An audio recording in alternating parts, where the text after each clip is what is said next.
दख्खनचा राजा श्री क्षेत्र ज्योतिबा मंदिरात श्रावण महिन्यातील शुक्ल पक्षात षष्ठी तिथीला श्रावण षष्ठी यात्रा भरते.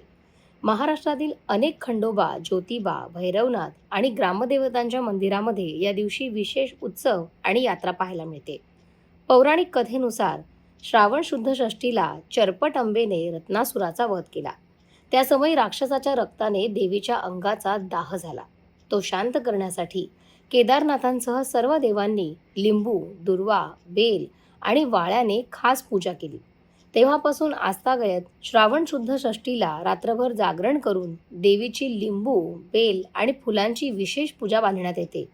या यात्रेचं वैशिष्ट्य असं की भर पावसातही लाखो भाविक देवीच्या दर्शनासाठी येथे येतात. या यात्रेत फक्त दुपारती सोहळा निघतो. ही यात्रा रात्रभर असते.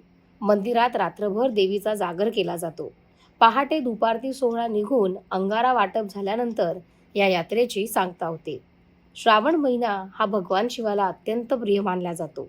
षष्ठी तिथी ही शक्ती, संरक्षण आणि कल्याणाचं प्रतीक मानले जाते. या दिवशी देवस्थानांमध्ये अभिषेक, पूजा, कीर्तन, भजन आणि पालखी सोहळे आयोजित केले जातात. भाविक नवस फेडण्यासाठी आणि कुटुंबाच्या सुख समृद्धीसाठी सुद्धा दर्शन घेतात. ही यात्रा ग्रामीण संस्कृती आणि लोकपरंपरेचं दर्शन घडवते. भाविक पायी दिंडी काढून खास देवदर्शनासाठी येतात. कुटुंबाच्या कल्याणासाठी नवस आणि ओटी भरण्याची प्रथा सुद्धा अनेक ठिकाणी आहे.